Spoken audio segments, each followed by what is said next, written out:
Welcome everyone, and thank you so much for having me here. I know we've had some Bristol residents come visit the museum in the past few months, and today we're bringing some of the museum to you, so thank you so much for having me.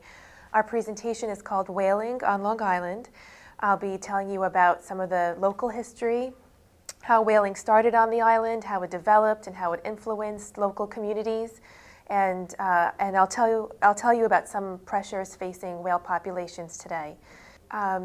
I included this painting in 2012. There was the Hoey Foundation, which is based on the local Long Island painter Klaus Hoey, who passed away in 2007. He donated many pieces to the museum, and this is one of them, one of his beautiful watercolors. Okay, so when did whaling on Long Island begin? The first American whalers were the Native Americans who practiced simple shore hunting methods on drift whales. There's little documentation for these early whalers. Nobody saw how they did it, and we have no documentation for it, but it's believed that they focused mostly on whales which were already beached on the shores, which was quite common on the island at the time. Whaling was a basic trade that the Native Americans passed on to the colonists, who perfected the skills needed to turn it into an industry. Native Americans would eat parts of the whales. They would use their bones in different ways. But when the colonists came, they were the ones that took those skills and really had it blossom. So here's an early map of the island. Notice that the end of the island was developed, especially part of the Hamptons. Those were where you had many beached whales come ashore. Some people are surprised to know that after farming, whaling was the first established business. It was one of the earliest industries on Long Island, and it started out in the early 1600s. So here's how they would catch whales. They would build these masts up on shores, and men would have shifts where they would stand looking for the spouts of whales. Whales breathe out through their blowholes right on top of their heads, and when a whale breathes out, you can tell right away what species it is based on the plumes of exhaust that comes out, whether its exhale is heart-shaped or whether exhale is in these two pillars. You know right away if it's a species of whale that you want to hunt. So after looking at these masts and seeing these tiny little spouts breathing out offshore, men would jump into these rowboats, catch a whale, drag it back to shore, and they would process it right there on the beach. And they would boil out the blubber, which is the thick, fatty layer right underneath the whale skin, and they would boil out for the oil right there on the beach. So why hunt for whales anyway? At the time, the best source of light in the world was whale oil, which was used to brighten homes and street lamps around the world. At some point in London, every street lamp was lit with whale oil. Some people are also surprised to know that not only was it used for fuel and for light, but it was used as a lubricant for machinery during the Industrial Revolution. One of the things that helped the Industrial Revolution make progress was the whale oil that was lubricating all different kinds of machinery. Another important product taken from whales was baleen. There are 80 species of whales in the world, and you can divide all whales into two families. There are the toothed whales that have hard white teeth like you and me, and then there are the baleen whales, the Mysticeti whales. Mysticeti means mustache, so they have this hairy fringe that hangs down from their upper jaw. It's made of keratin, the same thing that our hair and our fingernails are made up of. People would use baleen in ingenious ways before plastic and steel had been invented. Women would put it in their corsets. If you think of Scarlett O'Hara and having her corset tied really tight, that there would have been baleen inside of her corset. Hoop skirts, brooms, women would sweep their homes with baleen, buggy whips made of long pieces of baleen, brushes, even umbrella ribs at the time. Some of the first typewriters would have a coil of baleen underneath each key so that when you would type, the springiness of baleen would make the keys pop back up. So that was another important product of whaling. Here's an advertisement for sewing machine oil. We have some examples in our collection. We even have some clock oils that would make things run really smoothly. And here's an advertisement for hunting a sperm whale, which are the largest toothed whales. They grow to be about 60 feet long. They have hard teeth in their lower jaw. If you think of Moby Dick was a sperm whale. Okay, so how did whaling companies on the island begin? It didn't take long for offshore whales to become overexploited. At some point, whales started to run out. So when catches were low, whalers decided to outfit ships and recruit crews to follow whale populations around the coasts, across the Atlantic, and later around the world. It was more rare to build a whale ship from scratch. Typically, they would have whale ships that were bought used and were outfitted to become a whale ship. Whale ships were not built for speed. They actually weren't that long. They were heavy ships designed to be whaling factories. While they were out at sea, they would totally process whales while they were out in the open ocean. And I'll show you some pictures in a moment. So whale ships would process whales right out at sea, and they would hope they would have a greasy voyage. And the U.S. quickly dominated the world industry for whale oil. And at some point, whaling was the 5th largest industry in the country. So you can see how important it was economically. Where were primary whaling ports around Long Island? So there were 72 whaling ports in the country. Sag Harbor and the Greenport were by far the largest whaling ports on Long Island. Greenport had 24 whaling ships. They sailed over 100 voyages. Greenport made a great whaling harbor because of its deep harbor. And Sag Harbor was actually mentioned in Moby Dick. It reached its peak between 1820 and 1850 with more than 60 whaling ships. Cold Spring Harbor, where my museum is located, was much smaller. I'll tell you about how we got started. The Jones brothers, whose great-grandfather was Major Jones, if you think of Jones Beach, he actually got a patent he had the right to any beached whale between Brooklyn and western Suffolk County, and that's how the beach acquired his name. So you had these two brothers, the Jones brothers. There's Walter Restored Jones on top and John Jones on the bottom. They were 2 of 5 siblings, and they started the Cold Spring Whaling Company. They had many mills in Cold Spring Harbor. After the War of 1812, though, there was much more foreign competition, and they decided that there was money to be made in whaling. So from 1836 to 1862, the Cold Spring Whaling Company owned 9 ships, which sailed around the world to literally every ocean on 44 voyages. And you can see some of the ships that they owned here. The next slide will show you the whale ships. This was one of their advertisements, Whalemen Wanted. This was posted in 1839. Looking for experience and green hands, someone who's never been on a ship before. Wanted for the Cold Spring Whaling Company. Notice the harbor was added later on to distinguish from Cold Spring on the Hudson upstate. Applied to John H. Jones, whose portrait we just saw. And these are those 9 ships. The first was the Monmouth, plucky little 100-foot bark, which went on the most voyages, 44 voyages around the world. So this is a cross-section of the bark called the Alice, which was one of the 9 Cold Spring Harbor ships. How do you know a whale ship is a whale ship? If you look with me, look at what looks like little lifeboats on the top deck of the ship. There were no lifeboats at the time. The concept had not existed. Those are called whale boats. They were small rowboats that men would jump into to catch and hunt whales while they were out at sea. There is one rowboat, a whaleboat, that's in our museum today. There's only about a dozen or so left in the country, so we're very proud of it. Look at the lower level of the whale ship, barrels, barrels, barrels. You would have about 30 crewmen living on a ship, one of which was the cooper or the barrel maker. Remember when I said before how you would hope for a greasy voyage? You would want to return with that lower deck full of barrels of whale oil. That's how you would make your money. At the front of the ship, the bow, that's the forecastle, which is short for the forecastle. You can see tiny little bunk beds with a little ladder. That would be your small space if you were a whaler. If you were the captain, you would sleep at the stern of the ship where it was much more steady and you would have more space to yourself. At the center of the ship, at the upper deck, you'll see the small dark rectangle. That's the try-works or the tripod. That's where they would process and cook the whale oil.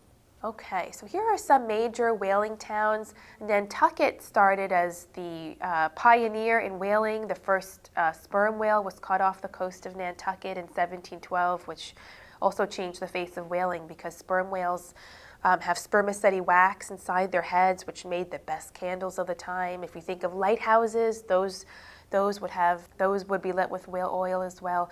New Bedford, though, had a much deeper harbor. and they quickly dominated the industry. They had hundreds of ships coming and going every year. I love this map because it shows you how whalers truly went around the globe, and not only were they out to hunt whales, of course, but they were often explorers going into uncharted oceans. Every little whale symbol that you see means that was a hunting ground for whales. You can see that they would start out in Little Long Island and truly go around the world. Voyages would start out extending for a year or two, and of course, as those whale populations would run out, whalers would have to go farther and farther enough to catch enough whales to make a profit. So it was not unheard of to have whaling voyages last for 3 to 4 years.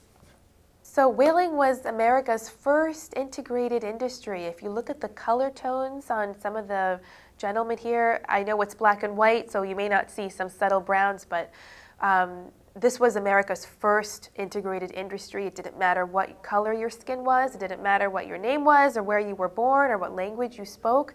If you were willing to work hard, you could make it on a whale ship. African Americans in particular contributed greatly to whaling. Shinnecock Indians, Polynesians, there were people from all over the world that would contribute to the industry. That was unheard of at the time on land.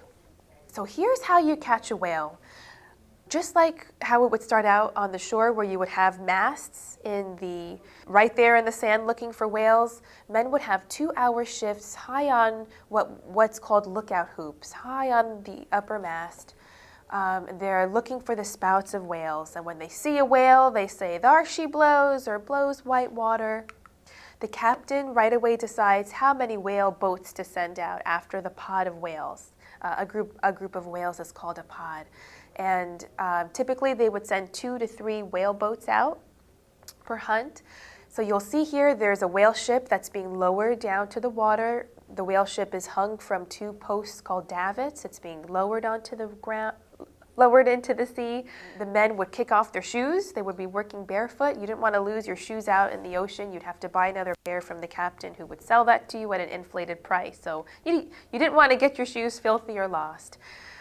Now, there's always 6 men in a whaleboat. The first person is the harpooner.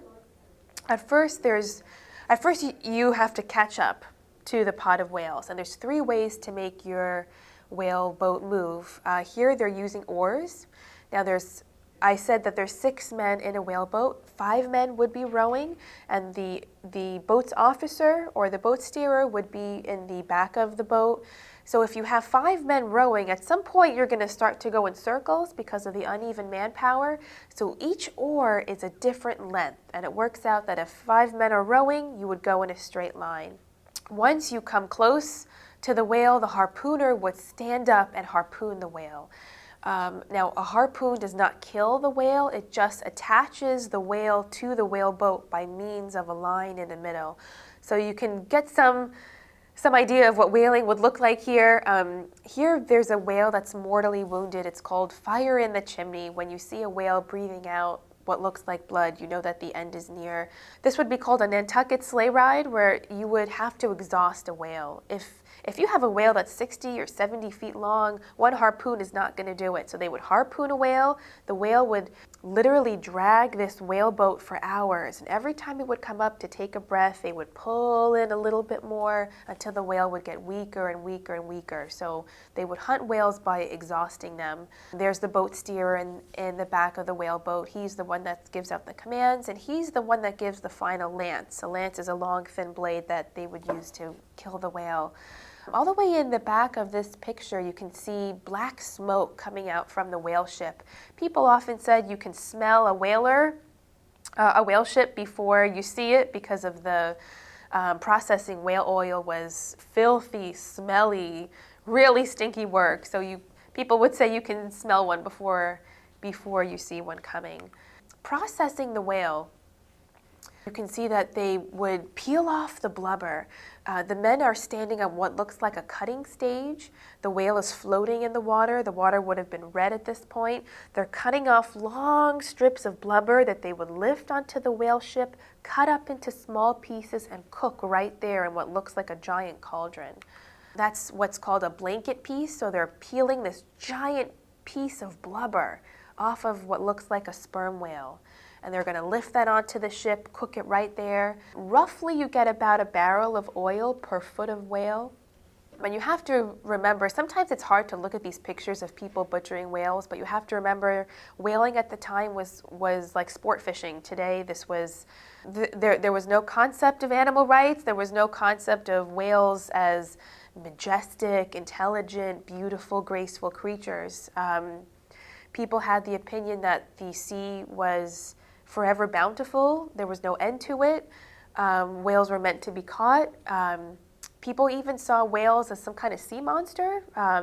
When you and I look at a whale, we often have feelings of, we think about how beautiful and amazing they are. They take our breath away. That didn't exist at the time. So just keep that in mind when we look at some of these photos.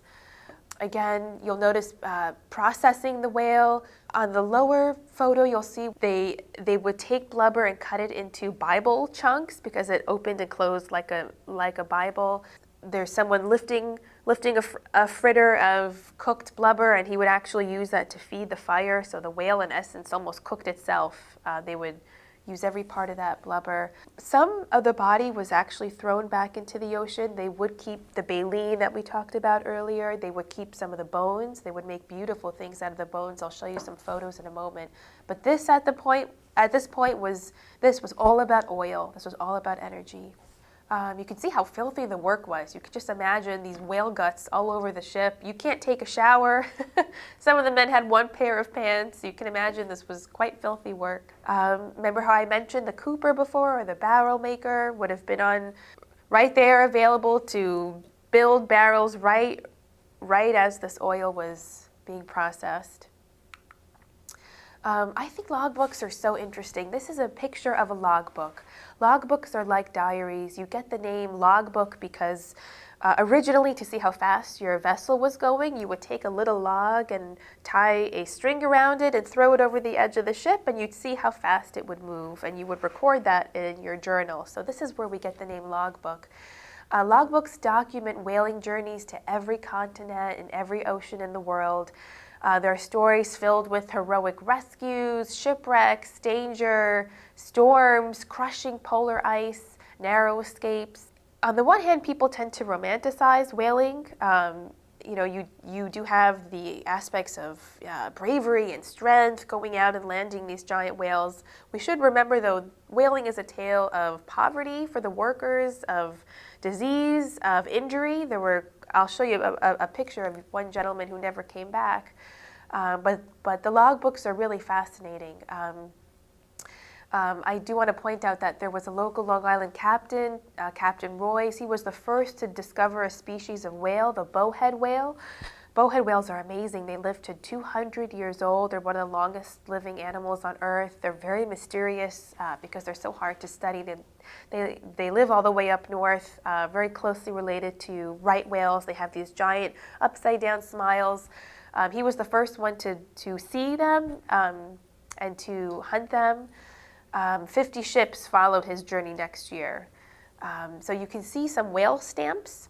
They would often stamp their logbooks. They would record how many barrels of oil they got.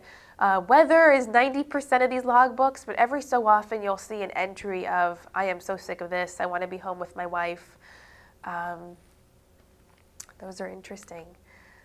So when I mentioned crushing polar ice, this is just an example of whale ships that would truly go all the way up to the Arctic. Sometimes they would hunt walrus tusks, and we do have some tusks in the collection. Here you can see being lifted onto the whale ship is part of a whale's mouth. That's part of a bowhead whale. It's on its side. The upper jaw looks like this long oval that's being hung from the side of the ship, and all these fringy pieces of baleen, just so you can get a sense of how big these whales really are. Bowhead whales and right whales right whales were targeted. If you think of the name right whale, that was called the right whale because it was the right whale to hunt. Half of their weight is pure fat. They float when they're dead. Not all whales do. Blue whales and humpback whales sink. So they would target the right whales. Right whales are also very slow moving. So they kind of just bob at the surface, so they were easy targets. There were individuals and Long Island towns who made their fortunes in whaling, but it was certainly rough at best to the lowest ranked, undernourished workers. They worked for meager pay, pennies a day often, in filthy, terrible, dangerous conditions. With every whale hunt, they risked their lives. And you have to remember, whaling was in the days before disability insurance. There were no fair wage laws, there were no safety codes in the workplace, and it was fairly common for crew members to desert or abandon their ships mid-journey. This is a picture of Nathaniel Scudder, who was born in Huntington, who was killed in whaling. I'll show you a letter. These are his shipping documents where he's signing on. He's signing on for, in the Monmouth, the captain advanced him $17.61. This is a letter that the captain wrote home. I typed it out so that, I know the penmanship is a little hard on the eyes, but in 1856, I'm going to skip on to the second paragraph. One of the boat steerers was lost, Nathaniel Scudder, formerly of Huntington. That's it. Look at how someone dying, lost at sea, is just mentioned in almost passing. That was certainly something that was difficult, but was just a matter of business, just to give you a sense of how rough this was. And this is a photo showing whaling widows. And it doesn't mean that they're widows, it just means that they're living without their husband for years. If you are a woman married to a whaling captain and you've been married for 20 years, you've been home with your husband for maybe 4 or 5 of those years. So it's a very lonely life. Sometimes she would go with him. There's some fascinating journals that whaling wives would keep. If she would join her husband, she was the only woman allowed on the ship. Sailors tend to be very superstitious people, and you know how sometimes they would say a woman on a ship is bad luck, but she was quite welcome on a whaling ship because she would double as a nurse. She would be there to teach her children if she would bring her children with her. Men would often have a softer presence on a ship. If there was a woman on board, they were more likely to stop and celebrate holidays. They might get fed a little bit better. If there were any punishments that had to be given out, the captain would be more likely to be a little bit softer because his wife was on board. But if she was staying on land, it was certainly a lonely life, and she would dream of the day that her husband would retire.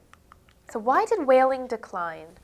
Yankee whaling, which is the handheld harpooning of whales, declined around the time of the Civil War. It was a combination of a few different things. One was a dying market, the discovery of petroleum in Pennsylvania in 1859 in Titusville. All of a sudden, you didn't need whale oil anymore. You could find oil under the ground. Declining whale populations, those were running out. It was getting harder and harder to make a profit. You had to travel farther and farther. Damaged ships from the Civil War, that certainly had an effect. And perhaps most importantly was the advancement of modern whaling technology that put an end to the handheld harpooning. Modern whale ships, no whale could escape. You would have helicopter scouts, you would have sonar, you would have grenade-filled harpoons, and all of a sudden you weren't catching your 1 or 2 right whales. You were going after literally every large whale that you saw you would be able to bring in. Something that surprises people is that whales were hunted into the 1900s, not to light homes, but glycerin for World War I explosives. They would grind whales into pet food, fertilizer for your lawns, vitamins, mechanical lubricants. Whaling sharply peaked in the 1960s, which again surprises most people. This was not something that ended in the late 1800s. The Marine Mammal Protection Act halted whaling in 1972 in this country. The International Whaling Commission banned all whaling in 1986. Several countries today continue to whale. I'll tell you about that.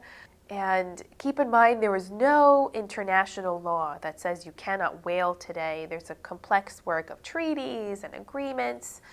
For the most part, whaling has ended today. So this is a picture of the Daisy. This was the last sail-powered whale ship. This went out on its last voyage from 1912 to 1913. Those little rowboats, those little whale boats that you see hanging on the side, one of them is at the museum today. The Daisy was actually lost at sea in 1916. And this is our little whaling museum. When it first opened, it looks quite different today, but this is that whale boat that we have on display among many harpoons and whale bones. Manuel Enos was a Cold Spring Harbor captain. His house still stands in Cold Spring Harbor. He was a well-known scrimshander or a carver of scrimshaw on whale teeth. The museum in Cold Spring Harbor has about 6,000 artifacts. About 2,300 or so are documents and diaries and receipts and letters, but we have hundreds and hundreds of teeth from sperm whales. Look at how shiny, they look almost glossy. They don't come out of the whales like that. If you're out at sea for months and years, you can't check your email, you can't call home. Some of the men didn't even know how to read and write. So they would, to have something to do, to fight boredom, they would take whale teeth and they would polish them down and they would carve on them and they would create pictures of things they were thinking about. You'll notice women were quite common as an art theme. They would draw what they knew, so ships, whales, scenes of whaling. This is called scrimshaw. Someone who carves scrimshaw is called a scrimshander. This was a way to pass the time. Look at how no one's signing their name, no one's dating it. It's very rare. About 5% of scrimshaw is signed or dated. This was fancy doodling. Way to pass the time. These are some other pictures in our collection. You'll notice at the top left, those are some of my favorite pieces. Those are called pie crimpers or jagging wheels. They're made out of whalebone. Women would use them to crimp the edges of pastries and pies. On the lower left side, those are busks. There are some made out of baleen. Those are the darker ones. And then there are some made out of bone. Men would typically carve them for sweethearts when they were out at sea. They look like rulers. A woman would force them down the top of her corset, and that would force her to stand up nice and tall. So she would wear that inside of her clothing. On the lower right, more examples of scrimshaw. There's a beautiful small box made out of whalebone in the center. And you know how hard bone is, so you can imagine how many hours of work were put into creating these by hand. This is one of my favorite pieces at the museum. It's a pan bone. A pan bone is part of the lower jaw of a sperm whale towards the back. It's a wide piece of bone. Here it's been cut into a rectangle. Look at the beautiful whaling scene. This is about 2 feet wide, just to give you an idea of the length of it. This was created by taking a needle and scratching into the whalebone and then applying either tobacco juice or soot from underneath the fire of those big tripods that we saw before. They would use what they had around them and they would rub it into those grooves. So every little groove that you see has been painstakingly carved. So there's really beautiful artistry to this piece. So what pressures are whales facing today? For the most part, whaling is over, but some whales have a tough time out there. If you look at this photo, plastic pollution is a major problem for whales today. This is a right whale. Those are the ones with those upside down smiles. Look at how there's a fishing net entangled around its mouth. There are really sad photos out there of whales either partially entangled, around their faces, around their flukes, around their flippers. It's a very sad thing to see, and it's not just fishing nets.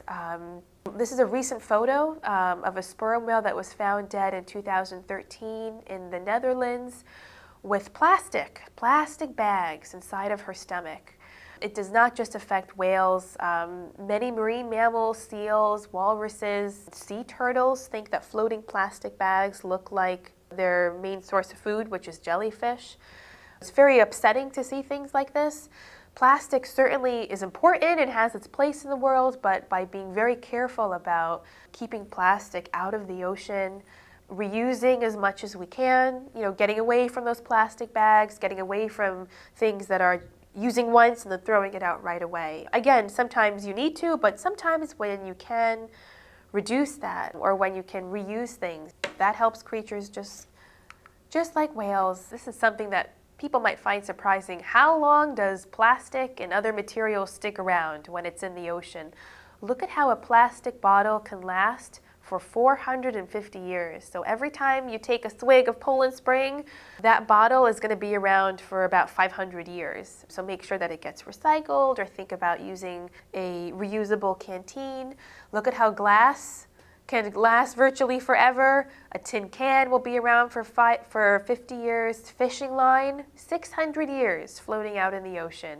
Styrofoam lasts about 50 years, if not longer. Disposable diaper, nearly 500 years. Very sobering, I think.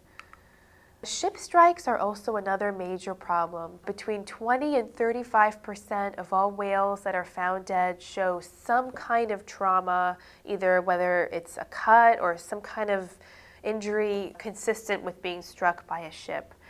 Ship strikes are the largest known cause of death for the endangered North Atlantic right whale. Remember how I was mentioning the right whale before? For the North Atlantic right whale, there's about 400 left on the planet today, which is very little. There's actually a conference every year that's just about bringing this whale back. Most scientists know each individual whale by name. Baby whales are called calves. They're particularly susceptible to being struck by a ship. So here on the top of this whale, you can see some propeller marks. And this is from a whale that made it. I was hesitant to put some of the gorier pictures. Remember how I mentioned that right whales are very slow-moving whales? You've got these ships that just come barreling through. They can't get out of the way on time. They're also very shallow eaters. Sperm whales tend to be deep diving, but there are some whales that spend most of their time at the surface of the water.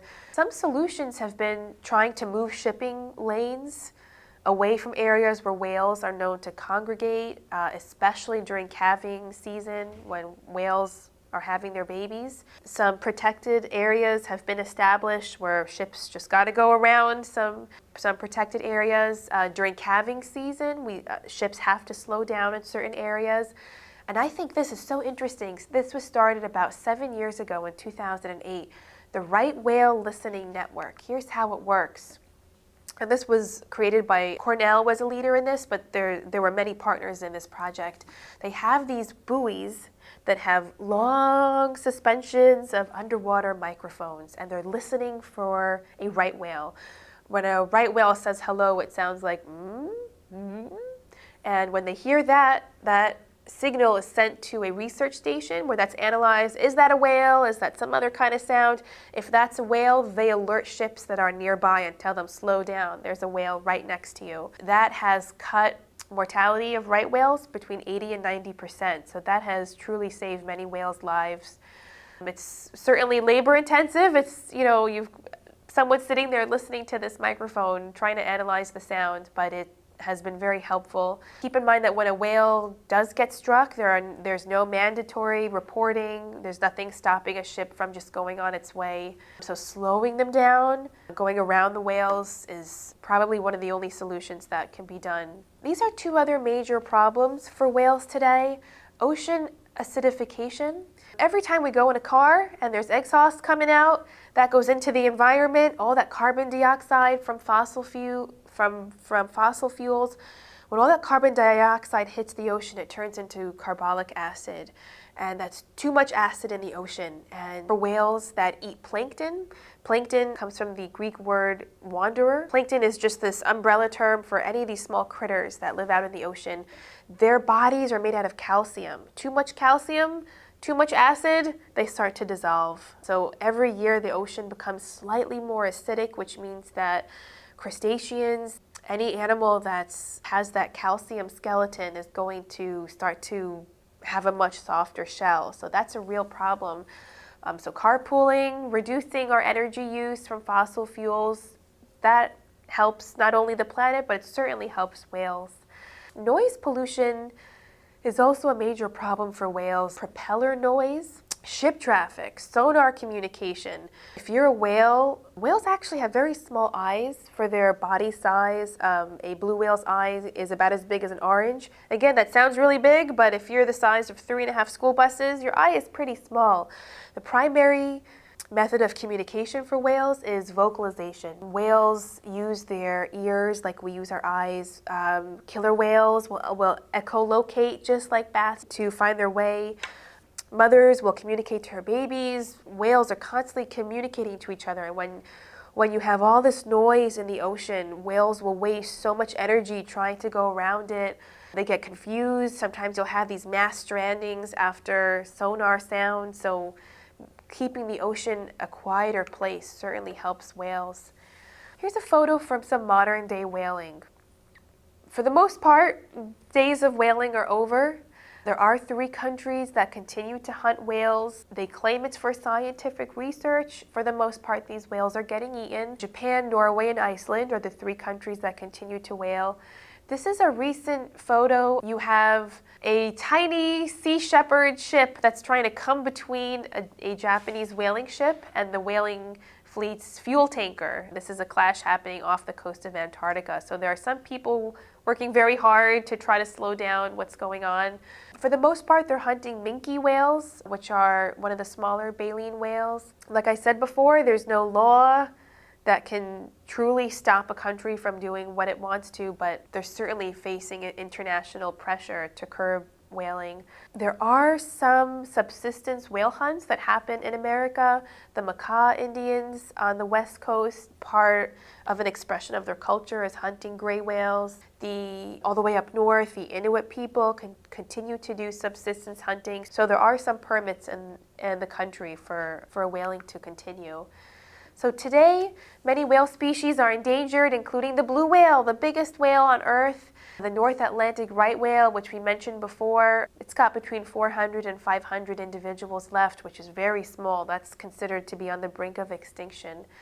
On the positive side, though, some whale species, such as the eastern North Pacific populations of gray whales, by the way, those were called devilfish because of the feisty fight that they would put up, they've recovered astonishingly from low levels. They've come back, and which is wonderful. Their story is so inspiring because it's shown that with a little bit of help, whales can come back. Strong conservation methods, they can and they do make a difference, even to a population that's highly depleted. So here are some things that you and I can do today every time we leave a beach clean, every time you advocate for cleaner, quieter waters, every time you vote and you make your voice known that a clean ocean is important to you. Every time we educate the next generation about conserving the ocean, leaving space for whales, leaving quiet waters for whales, every time you pick up a plastic bag and recycle it or put plastic where it's supposed to be, that certainly helps whales, and it helps what I think are the most marvelous animals on the earth continue to live. I believe that's the end to my slideshow.